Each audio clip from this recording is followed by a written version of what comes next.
What's up, guys? Welcome back to the Chiem experience. We're on episode 11 now, and I think that's pretty cool. We're in the 1 digits. Today, what we're going to be talking about is the reward incentive bias, the psychological bias of the mind. All right, and if you followed Ty Lopez, read Charlie Munger's book, Poor Charlie's Almanac, you're going to know what I'm talking about here. And this is probably the most basic, fundamental bias that the human mind has. Now, again, it's called the reward incentive bias. And what it is basically that human beings, me, myself, and you, yourself, we are naturally inclined to do things that have sort of incentive behind it that we want. We want some sort of reward. If you've ever read Sigmund Freud, some of you may not have. I highly suggest you do because great thinker of time. Sigmund Freud talks about this too. People liked their brains. They like to go towards some sort of pleasure and away from any sort of pain. Now, this is very obvious. Let's just give a quick example. I live in Canada, so it gets cold up here. All right. I don't see people going outside in the cold. Why is that? Because it hurts. So they put on coats. The incentive is to stay warm. So you put on a coat to stay warm. Alternatively, you're in a car and it's cold and you don't want to be cold. So you turn on the heat I wonder if cars in the United States have heat. I don't know that. Or warmer areas of the world. I wonder if they have heat in the cars the same way in Canada they do. They must have air conditioning. But yeah, we're very, very, it's so basic. This is just the fundamentals of really the human psyche. And one thing that I would like to note on is in Charlie Munger's book, and if you don't know who Charlie Munger is, he's Warren Buffett, one of the richest men in the world. He's his business partner worth, I think, around $2 to $3 billion. Charlie Munger says in his book, very smart guy, very often he'll forget himself about the reward incentive bias. He'll forget how powerful the bias actually is. And really what we should take from this is just to remember, oops, my mic cover just fell off. I'll just hold it on top like this.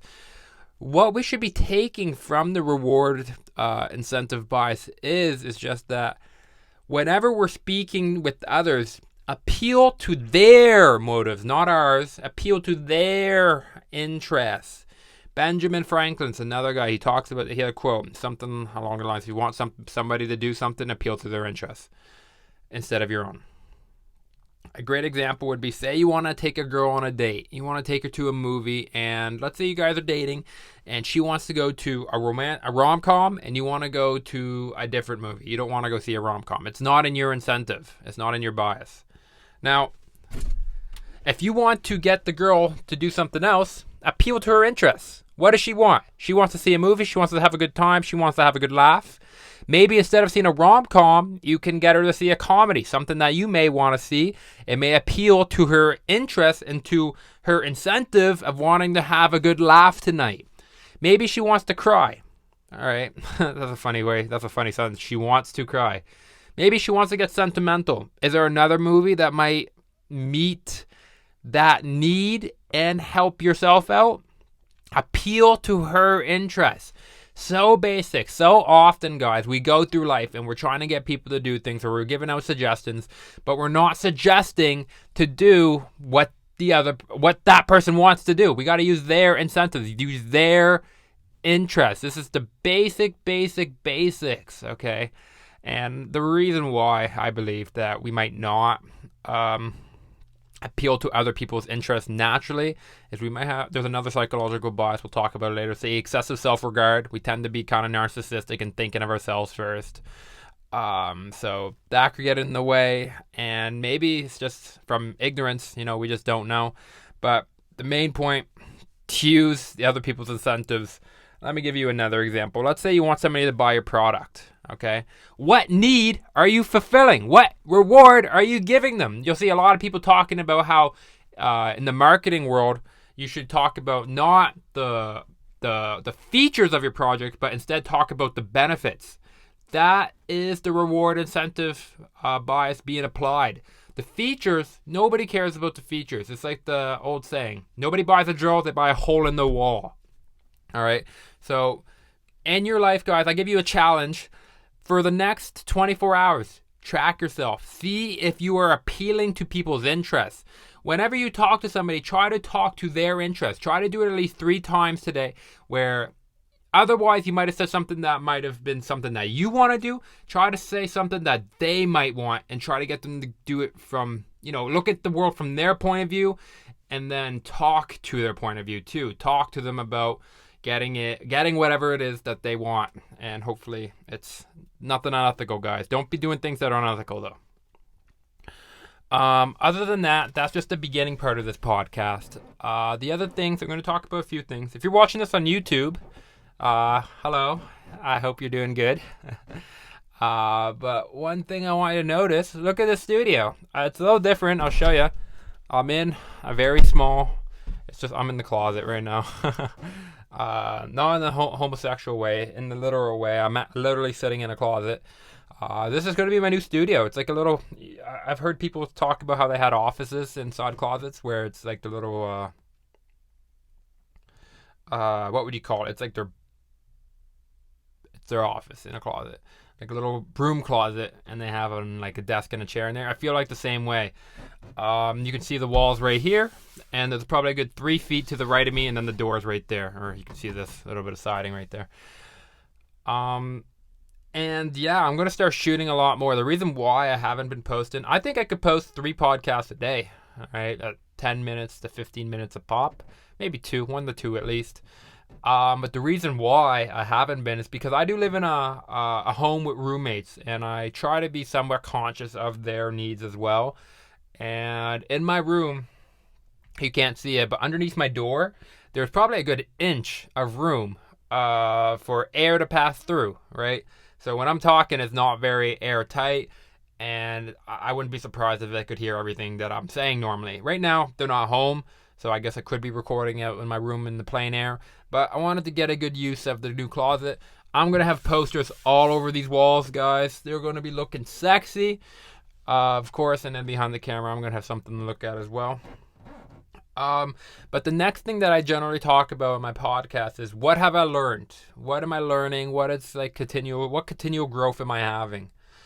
The biggest thing that I've learned recently is I watched 3 Alex Becker videos last night, and they actually hit me in a little bit of a profound way, all right? And I will say this, every principle at this point that I see from the successful people, 90% of the principles that I read, I see, I hear, unless I'm reading some sort of academic book, I've already heard it before, and so have you probably. And today I'm not going to give you anything new, but Alex Becker, what he talked about in his video was basically that if you don't know who Alex Becker is, he's a millionaire entrepreneur. He has a couple different companies that are super successful. He talked about how he sold all of his possessions. As a millionaire, he owns nothing, which is a lie. He obviously owns a computer. He owns a bed. He said he literally owns a computer, a bed, a desk, and I'm assuming whatever's on top of his desk. Why did he do that? He's a millionaire. He could have not anything, but he could have almost anything in the world that he wants, but he chose to have nothing, to live a minimalistic life. Why did he do that? His reasoning, and this is something that I've heard before from the Buddha, is basically all these materialistic desires that me, you, many people are pursuing, they're not worth it.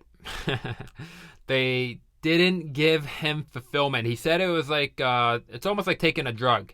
You get a little bit of a high for a few moments, and then afterwards, it's over. The high's gone.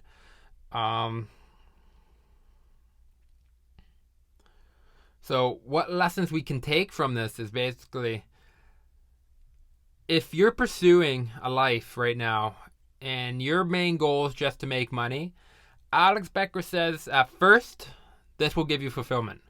At first, you will be good because beforehand, you probably have nothing. But if you do stuff with the sole aim of gaining income, And it's not for any sort of other kind of, let's say you love sales, okay? And you love selling people. If you love selling people, that's different. But if you don't love selling people, and so let's say you're really good at sales, and you keep doing it because you want to earn more and more and more, but then your expenses go higher and higher and higher, you're in a new kind of rat race. It's just a rat race at the $1 million level or whatever, instead of the $10,000 level or whatever you're at before that. And I would note it's probably better to be at the $1 million level rat race than the $10,000 level, but it's like comparing a shitty apple with a shitty orange, you know, like you don't want to be in the rat race at all. Instead, what Alex Becker says is he sold all his stuff so he could become a better entrepreneur. He could have a company that no longer had to have him on the balance sheet, and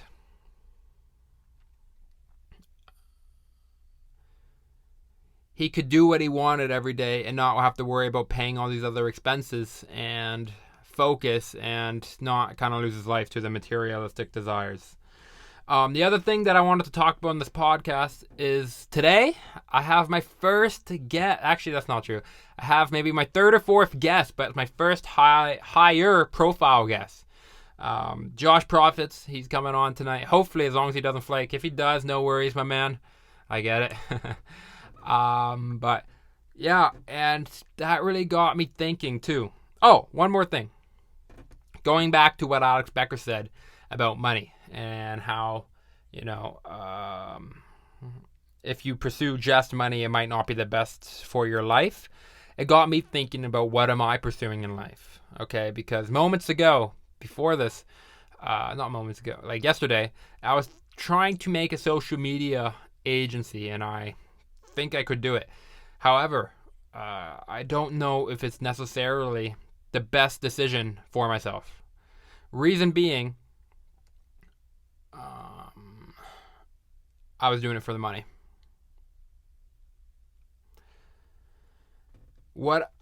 So that led me to a little bit of a deep thought last night, and this thought is not done yet, but then it got me thinking, what would I rather do? If I had a thought experiment with myself. I said, if I was diagnosed with stage 4 cancer and I had, 1 to 2 years left to live, how would I live my life? And I really like this thought experiment because it gives you a few different variables. The first is that you can't just kind of say fuck it and do whatever, right? You have a year to 2 to live still. So that means basically that if you fuck up, if you like kind of fuck around too much in that first 6 months, you got another 6 months that you just lost, which would be half of the remainder of your life in this given scenario, or a third, or a quarter, depending on how long you think. And what I was thinking, what I would do is I would probably get in a car and drive around Canada, United States, and just explore. But there's a problem with that. How do I earn income? How do I have enough money to pay for the gas, the car insurance, the food that I'm going to need to eat? And then I thought, well, what else do I like to do? And I thought, well, I do like to learn. I love to learn. I feel kind of cocky saying this, but I think I am generally a curious person. I love reading, guys. I mean, I could read 6 hours a day. I'd say at least 6 to 8 hours a day. I'd be okay with reading that much every day. And I like meeting new people. I like to ask questions. I love asking questions. So what I thought was the podcast. This is what I'm going to go all in on, boys.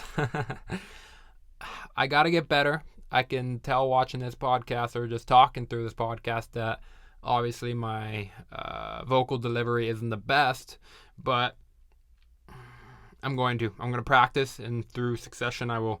And this is episode 11, more like episode 40 or 30 something, but this is episode 11, being tracked. And I'm going to see how do I fare when I'm on episode 100. That's when the real game gets to be played. And in between now and until episode 100, my goal is going to be to get as many guests on this podcast as I can. Now you might ask, okay, Matt, well, how are you going to get the guests on to your podcast? My plan? Instagram DM. I just watched a video by Gary Vaynerchuk. He released it yesterday, and it was basically saying that go into Instagram DM, provide value, then ask. All right, and you got to ask without expectation too. That's a big thing. You can't be manipulating people into trying to get them to do stuff. You have to kind of be genuine. So I'm gonna do that, and hopefully we'll get a lot more guests. Anyways, guys, this podcast was pretty rough the whole way through. Although, if you liked it, leave it a like. I would really appreciate that. And I'm going to try to get better. And I hope you have a good day. And if you want to be a guest on the podcast, send me an email at mattchiem, MATTCHIEM01 @gmail.com. Have a good day, guys.